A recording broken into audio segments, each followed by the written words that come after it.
I want you to imagine this scenario for a second. You're standing there, right, maybe at a coffee shop, or you're just walking through a park with someone you know. Right. And out of absolutely nowhere, the conversation just kind of lulls, and they look at you and they drop this massive, heartfelt compliment.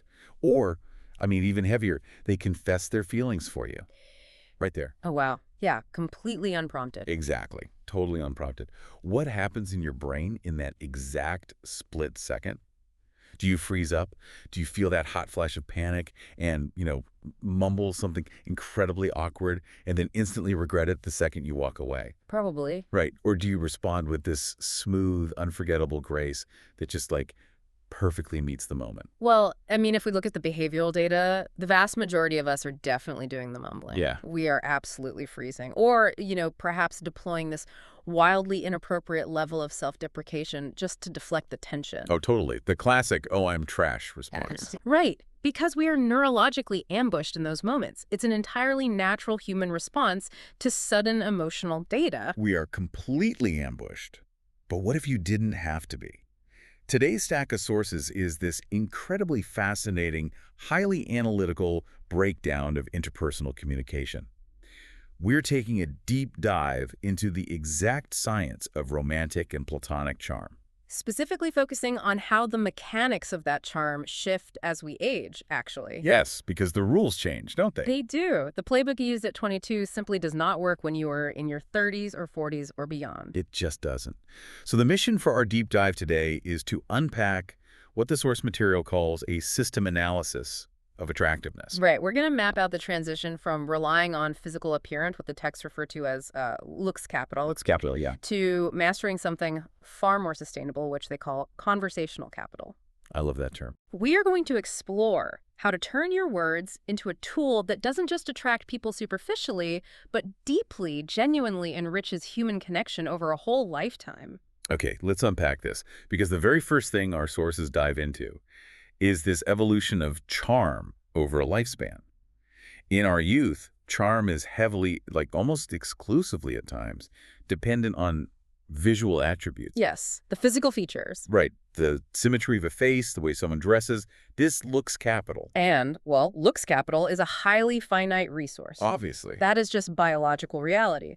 As physiological changes occur over time, that specific resource depreciates. But the texts point out something much more profound than just biological aging. Wait, there's more to it than just getting older. Exactly. There's a fundamental psychological shift in what we actually want and need from relationships as our brains mature. Right. The purpose of the relationship completely transforms. I was reading through this section, and the sources paint this picture of youthful romance as being, well, often very impulsive. Highly impulsive. Self-centered. It's highly focused on temporary stimulation or, from a purely evolutionary standpoint, reproductive potential. Right. It's fireworks. It's loud, it's bright, and it burns out fast. You're basically just looking for someone to give you a rush. But as we age, mature relationships are fundamentally redefined. We start seeking mental fulfillment over sheer stimulation. We want stability. We look for emotional stability, and we look for what psychologists call the expansion of the self. The relationship becomes about mutual growth while actually respecting each other's distinct boundaries. So if your entire strategy for being charming or attractive is based on that youthful, impulsive stimulation, you are going to find yourself incredibly frustrated. Yeah. Because the market, so to speak, is no longer buying what you're selling. Which brings us to the new foundation, conversational capital. Yeah. It's the ability to make interactions not just smooth, but incredibly rich. And the sources are very clear, by the way, that this is not about being a slick talker. No, not at all. Or having the best anecdotes at a dinner party. It is based on deep self-understanding and a genuine acceptance of the other person's reality. What's fascinating here is how the source material actually maps this out mathematically. Yes, the formula. They don't just talk about it in abstract terms, they introduce a psychological formula to represent the shift in relationship dynamics. Walk us through it. It posits that relationship satisfaction is a mathematical function of two main variables: the depth of self-disclosure and the degree of response matching. I found this formula so helpful because it strips away all the mystery. So relationship satisfaction equals a function of self-disclosure, meaning how much you are opening up your true inner self, your vulnerabilities, your actual thoughts, and response matching. Exactly. And response matching is, well, it's the empathy. It's the alignment. Right. It's how the other person catches what you were throwing and validates it rather than just dismissing it or turning it back to themselves. Yeah, so as we mature, the physical stimulation variable drops in its overall importance to the stability of the bond. And the weight of that response matching variable, that emotional alignment, grows exponentially. That's huge. Your ability to catch their emotional disclosure and match it through conversation becomes the primary driver of relationship satisfaction. So if I disclose a fear to you and you respond with a joke, You have failed the response match. wow. The satisfaction drops immediately. I was thinking about this like an investment portfolio, actually. When you're young, your looks capital is like, I don't know, high-risk, flashy cryptocurrency. That's a great way to look at it. Right. It spikes. It gets a ton of attention. It's very dramatic. Everyone is talking about it. But as you mature, if you want long-term stability and growth, you cannot leave your entire net worth in a volatile asset. No, you'd lose everything eventually. You have to shift your portfolio into compounding, stable blue chip stocks. And that is your conversational capital. But wait, let me push back on this for a second, because I know what you might be thinking right now listening to this. Does this formula mean physical attraction just completely dies? Right. That's the natural question. Do we just reach a certain age and suddenly nobody cares what anyone looks like? Or does the math just change the weight of the variables? It is absolutely a change in the weighting of the variables. The source material never claims that physical or sexual attraction disappears. Oh, good. Phew. Right. It explicitly acknowledges that physical chemistry and visual appeal remain vital components of human connection. However, it argues that the power of words that moisten the heart. Moisten the heart. I love that phrase. That is the literal translation of the concept used in the text. It has a far greater, more enduring force against the friction of daily life. Physical attraction might get you in the door. It might spark the initial interest. But it doesn't last on its own. No, it cannot sustain the emotional architecture of a mature relationship through stress or grief or just the mundane routine. Only conversational capital can do that. I see where you're going. But if conversational capital is the blue chip stock we need to be investing in, how do we actually acquire it? Like, it's easy to say, be better at response matching. But in the heat of the moment, that's incredibly difficult. It is. Which is where the sources get into hacking your working memory. The text introduces this strategy of having a 15-phrase template. Yes, the templates. It suggests that for various romantic or, highly charged interpersonal situations, you should have about 15 patterned responses already built, memorized, and ready to go in your head. And I know this sounds a bit mechanical at first glance. That does sound a little weird. It sounds like scripting your life. Yeah. But if we connect this to the broader science of human cognition, it is a brilliant workaround for our biological limitations. Think back to that opening scenario you painted. The ambush in the park. The unexpected compliment or the sudden confession. Why do we freeze? Why does our brain suddenly feel like a computer that just crashed? Because we're panicked? Because we lack psychological rehearsal for high-stakes emotional events. Oh, that makes so much sense. We are caught completely off guard. Our brain is suddenly scrambling for the perfect thing to say. We want to be funny, but also sincere, but not too eager, but also appreciative. Exactly. There are too many conflicting goals. And while the brain is searching through all those conflicting demands, the silence stretches, the panic sets in, and we end up saying something totally defensive or weirdly overly humble, like, oh no, I'm actually terrible, my hair is a mess, and I'm basically a gremlin. Right. That phenomenon is a textbook failure of working memory under extreme cognitive load. Wow. When you are hit with unexpected emotional data, your cognitive load spikes instantly. Your working memory, which, by the way, can only hold a few pieces of information at a time anyway, is just overwhelmed. It just shorts out. You literally do not have the processing power in that second to formulate a nuanced, charming, authentic response from scratch. By having these 15 variations structuralized in your brain beforehand, you drastically reduce that cognitive load. You bypass the panic altogether. It frees up mental space. The sources call this creating a psychological margin. And when you have that margin, it manifests externally as composure. Absolutely. It looks like you have this incredible adult leeway or this very gentle, unbothered attitude. You seem like the most confident person in the room simply because your brain isn't redlining trying to invent a sentence. You already have the foundation ready. And the templates the sources provide are meticulously designed from a psychological standpoint, too. Take the situation of accepting affection or a compliment. Okay. The instinct, for many, as you noted, is self-deprecation. We deflect to protect our ego from the vulnerability of receiving praise. But the template suggests using physical metaphors to show emotional vulnerability instead. The example in the text is fantastic for this. Instead of saying, oh, you're crazy, I'm not that great, you look at them and say, my chest feels tight. That's how happy I am to hear you say that. Notice the mechanics of that phrase. It uses a somatic marker, a physical sensation in the chest. By sharing that bodily sensation, you are actively doing the self-disclosure part of our mathematical formula. Ah, it ties right back to the math. Exactly. You are opening up your internal emotional state without being defensive. This instantly forms deep emotional rapport. You are accepting the gift of their affection gracefully, and you are elevating the intimacy of the moment. It's so much more powerful than a simple thank you or, denying it. Another category of these templates is reinforcing the other's value. Right? Let's say someone compliments your work or tells you they really value your friendship, and you want to reflect that warmth back and make them feel amazing for having spoken up. Yeah. The text suggests creating a sense of rarity. Yes. You say something like, I've never been told that before. Those special words make my heart beat a little faster.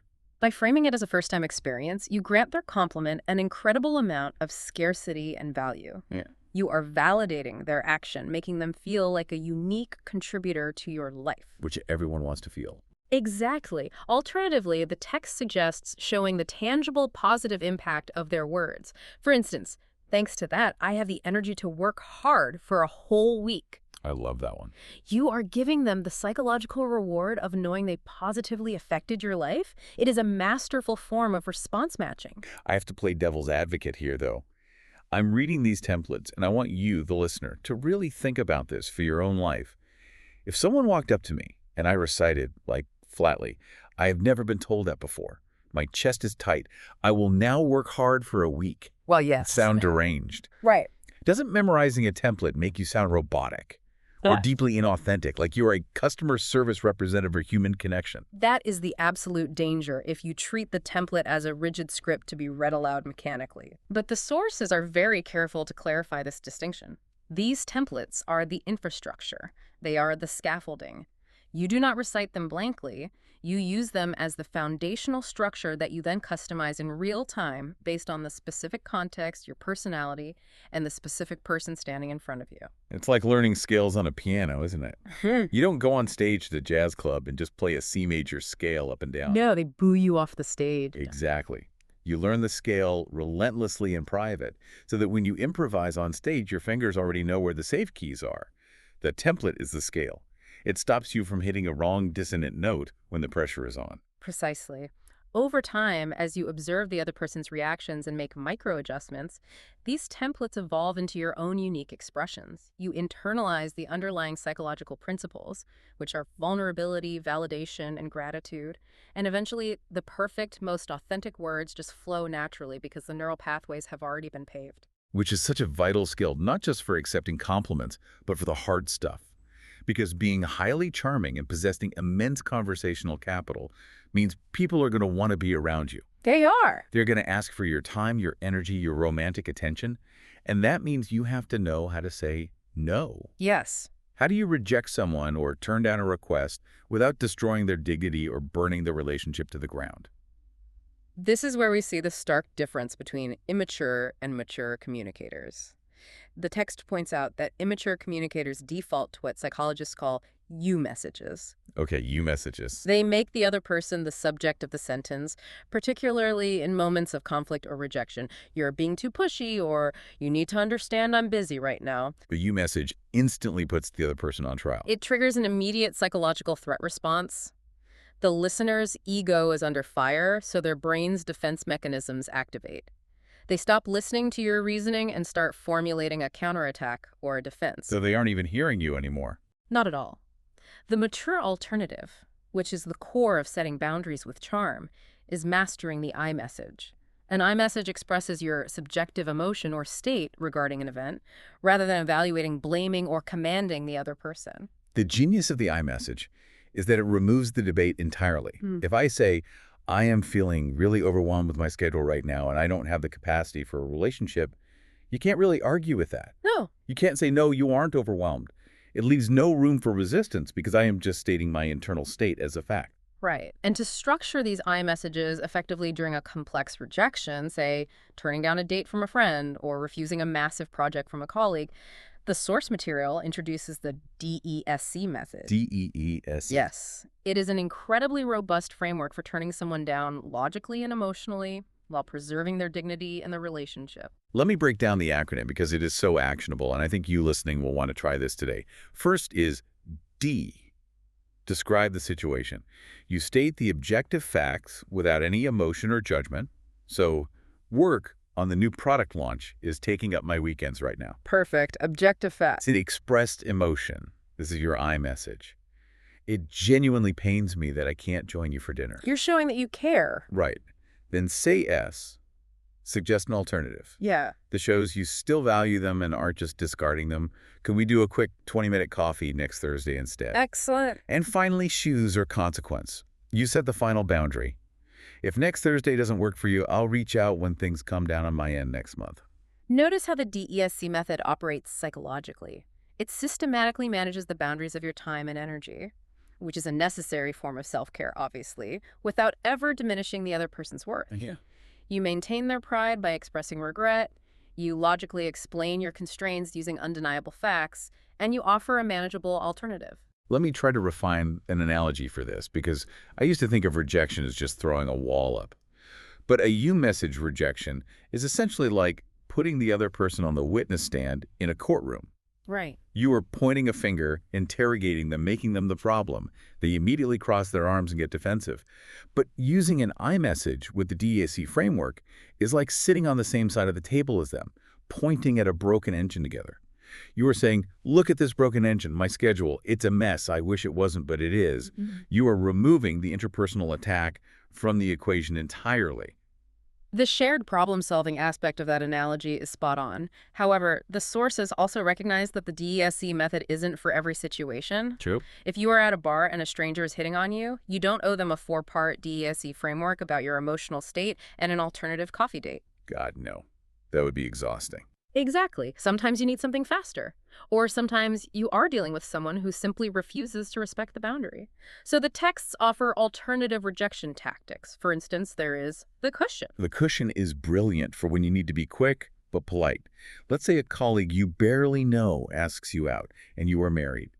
The text suggests validating their courage first. That's the cushion. You say, to be asked out by someone as honest and direct as you makes me feel incredibly flattered. You are boosting their ego. Right, softening the blow. But then you immediately set the absolute, undeniable ethical boundary. But I have a partner, so I have to decline. The cushion mitigates the shock of the rejection. You are actively separating their value as a person, which you just praised, from the reality of your boundaries. You are saying, you are great, but the door is locked. Yeah. But this raises an important question. What happens when the person ignores the locked door? What if they are persistent, ignoring the cushion, ignoring the DESC method, and bordering on stalker-like or aggressively pushy behavior? I'm so glad the sources address this, because we've all been trapped in a conversation with someone who won't take no for an answer. The protocol for that is called the broken record. And it is exactly what it sounds like. You strip all emotion, all justification, and all warmth out of your voice, and you repeat the exact same phrase, word for word. I'm sorry, but my schedule does not allow for that. Right. And if they push back, try to guilt you, or offer a different day, you do not engage with their new argument. You say, I appreciate the thought, but my schedule does not allow for that. No variations. No variations, no new excuses. The moment you give a new excuse saying, oh, my dog is sick, you have given them a new problem to solve. They will literally say, I'll come walk your dog. Exactly. The broken record acts as an ultimate defense mechanism because it starves the other person of conversational oxygen. Yeah. There is absolutely nothing for them to latch onto. You essentially become a brick wall. It really shows that conversational capital isn't just about being endlessly accommodating or a people pleaser. No, not at all. It is about having total intentional control over your conversational boundaries. Yeah. You have the empathy to use DESC when you want to nurture a connection, and the fortitude to use the broken record when you need absolute self-protection. And mastering that spectrum of responses leads us to a profound paradigm shift in our discussion. Up until now, we have focused heavily on what you should say. The templates, the boundaries, the I messages, we have been talking about output. Right. But the source material pivots here to something equally, if not more, important for long-term attractiveness. The texts call it the silent charm. Here's where it gets really interesting. Because making someone want to talk to you again, making them actually crave your presence and seek you out, isn't always about your flashy storytelling or your perfectly executed templates. Often, it is entirely about how you listen and how you physically occupy space around them. It's about making them feel incredible while they are doing the talking. The text grounds this in some compelling observations about communication tendencies, noting that many people, especially in professional or problem-solving environments, default to what we might call a fixer mentality. Oh, I'm so guilty of this. Many of us are. They listen to a problem strictly to find a logical conclusion or a solution. But true silent charm requires shifting toward emotional resonance, prioritizing the sharing of the experience over the solving of the problem. So if a friend is venting about a deeply frustrating interaction with their family, and you immediately jump in with, well, here's a 5-step plan to fix your relationship with your mother, you think you are helping. Yeah. You think you're demonstrating immense value. But you're not. But you have completely missed the emotional resonance they were actually seeking. Okay. You failed to response match. They didn't want a consultant. They wanted a witness to their frustration. They were looking for the validation of the emotion, not the eradication of the problem. This is where active listening becomes a superpower. It is the disciplined ability to suspend your own ego's need to solve, to speak, or to be the hero, and instead focus entirely on drawing out the other person's inner essence. And the text provides some striking, highly specific data to back up how critical this shift in focus is. I was blown away by this data point. The sources cite this study from California State University, the CSU study. The researchers looked at thousands of messaging interactions and their reply rates. And they found that if you send a message praising someone's external looks like, you're so pretty, or you have incredible eyes, or even, I love your outfit, the reply rate actually drops by 24%. Wait, it's fascinating, right? It yields a negative return on investment. A 24% drop. Yeah. You are trying to give a compliment, and it actively pushes them away. But if you praise their internal traits, if you take a moment to observe them and say something like, you have a really strong sense of self, or I admire how deeply you think about these things, the reply rate increases by 38%. That is a massive, mathematically proven swing in human behavior. I want to try to figure out why this happens before we look at the text's answer. Why does praising looks backfire so badly? Is it because the person feels their actual complex identity is being totally ignored in favor of their meat suit? That is precisely the psychological mechanism. The text references a concept from transactional analysis called a stroke, which is essentially a unit of human recognition. Every time we interact, we are exchanging strokes. Okay, strokes. This hits at the absolute core of human desire, the need to be understood for our unique inner essence. When you praise someone's looks, especially if they are conventionally attractive and hear it constantly, it registers as a low-value stroke. It feels superficial. Like you aren't really seeing them. Exactly. It feels like you are looking at their packaging, but you haven't bothered to read the ingredients. It's like you are interacting with their avatar in a video game, but you are completely ignoring the actual player holding the controller. That is exactly the dynamic. But when you praise an internal trait, you are providing a high-value stroke. You are saying, I see the real you. I see the difficult choices you make, the values you hold on to, the complex process of who you are. That fulfills a deep, often starved psychological need for genuine validation. That is what draws people to you like a magnet. That is the essence of silent charm. That covers the verbal side of the silent charm, the active listening, the high-value strokes. But we also have to dive into the physical side. The nonverbal. Because the sources go deep into proxemics, the study of personal space, and how you navigate physical distance without being creepy, intrusive, or overly distant. Proxemics is crucial because our bodies react to spiritual invasion before our conscious minds even register what is happening. It is tied directly to our autonomic nervous system, deeply rooted in our evolutionary survival mechanisms. We're basically just animals in clothes. Pretty much. The text outlines 3 distinct physical zones we navigate daily, and understanding these boundaries is non-negotiable for conversational capital. The text mentions these physical zones, and I found this fascinating because I think most of us do this completely subconsciously. First is the social zone. This is 1.2 meters to 3.5 meters. Basically, the distance you'd stand from someone at a formal networking event or asking a clerk a question at a store. You are safe, but entirely disconnected. Right, there's no intimacy there. Then you step into the personal zone. This is 45 centimeters to 1.2 meters. This is coffee table distance. You can see their micro expressions. You can hear a whisper. This is where friendships are formed and where good dates happen. And finally, there is the intimate zone, which is anything from 0 to 45 centimeters. This is absolute vulnerable proximity. It is reserved exclusively for family, romantic partners, or very close confidants. So what happens if you just walk right into it?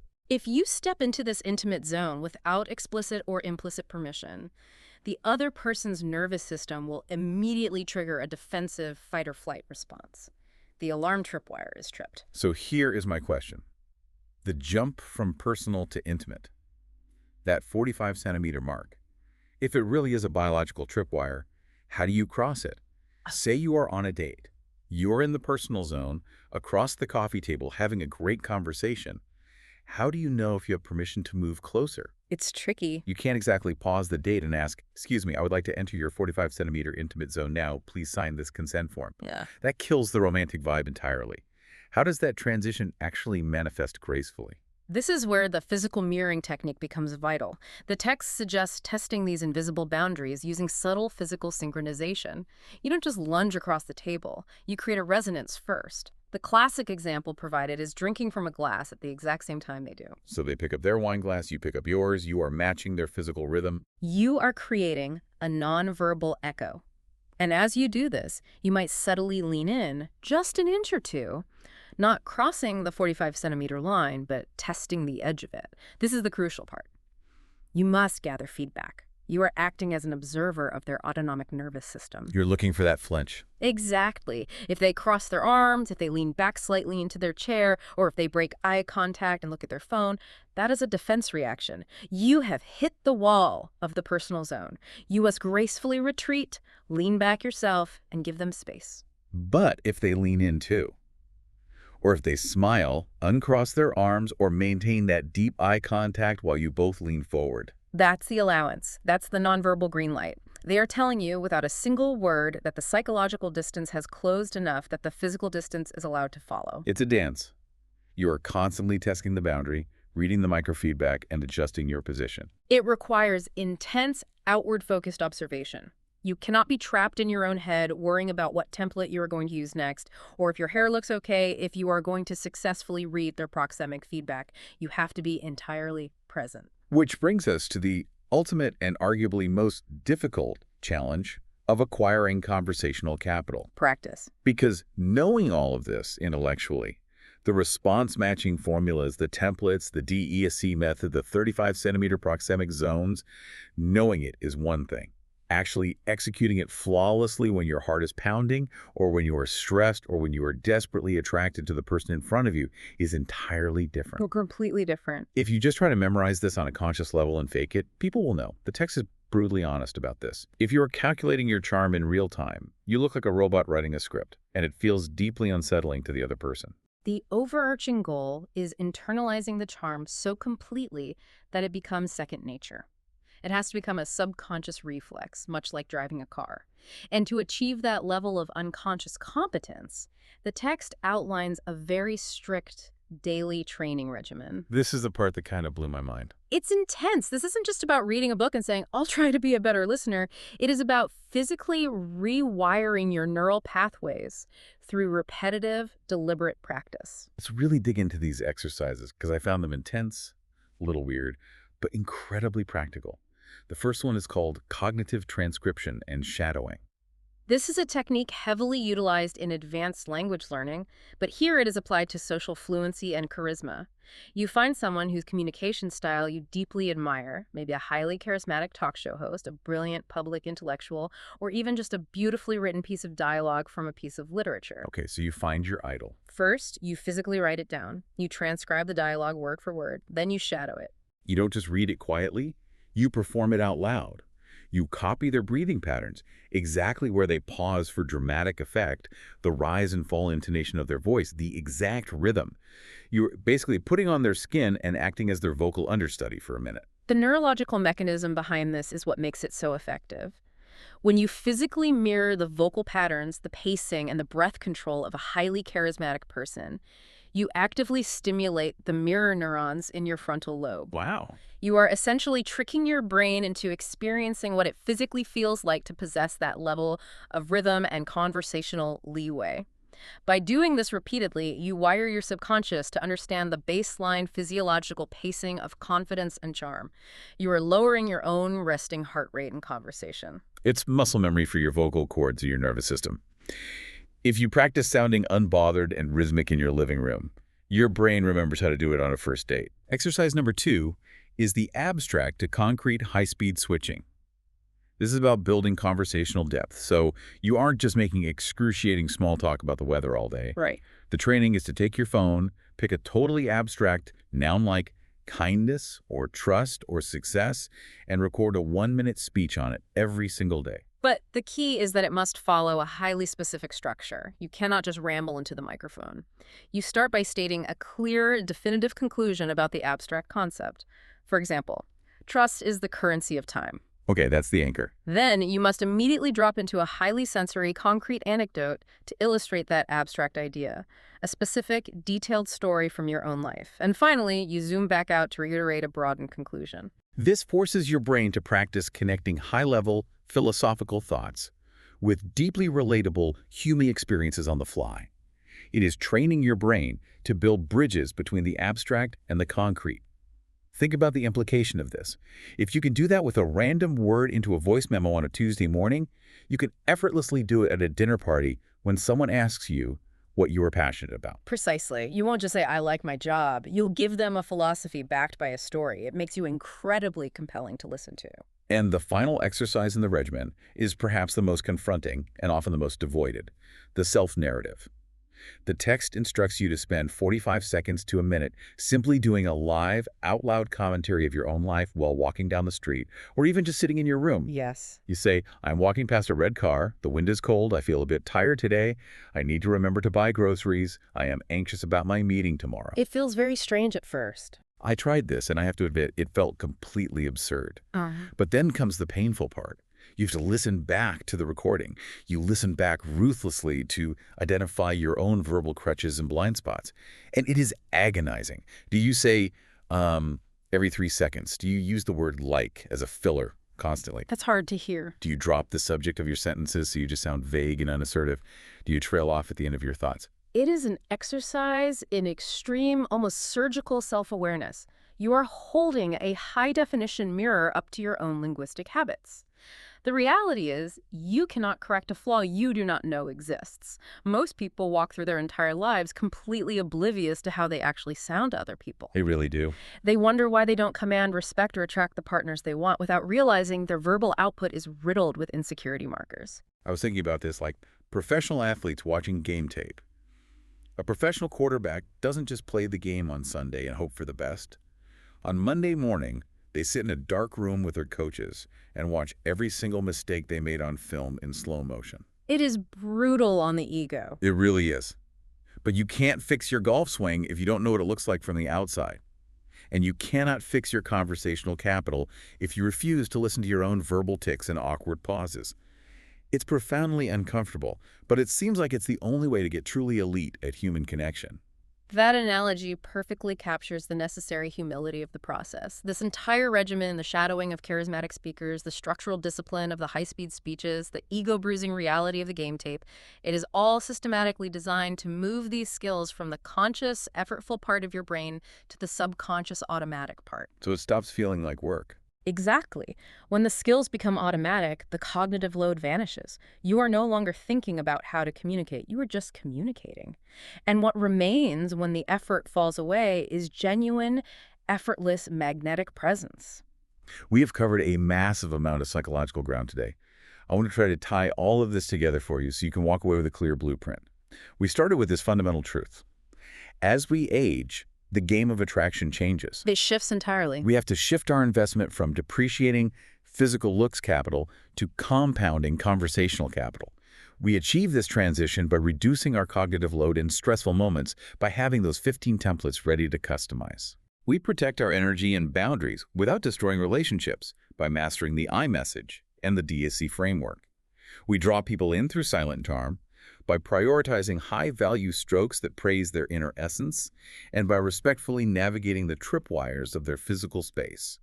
And finally, we make all of these techniques authentic rather than manipulative by rigorously training our mirror neurons and watching our own conversational game tape. It is a comprehensive, almost scientific system for human connection, but if we pull back and look at the absolute core of this source material, if we distill it down to its essence, it is this. Charm is not magic. It is not a cheap trick, a pickup artist routine, or a manipulation tactic. No, not at all. True. Enduring charm is the profound, sincere verbalization of humanity and mutual respect. It is the cultivated ability to make another person feel seen, safe, and deeply valued in your presence while simultaneously maintaining respect for yourself. The sincere verbalization of humanity. That is exactly what it is. It's treating people like they matter, using the tools of language to prove it. And as we wrap up this deep dive, I want to leave you with one final, slightly provocative thought to just mull over as you go about your day. We spend so much time, so much anxious energy trying to figure out how to read other people's minds. We memorize facts, we try to guess what they want to hear, all so we can hack their psychology and make them like us. But based on the brutal reality of those training exercises we just talked about, what if the ultimate secret to being irresistibly attracted to others isn't about figuring them out at all? What if the secret is actually doing the uncomfortable work of becoming a master at observing, editing, and understanding your own mind first?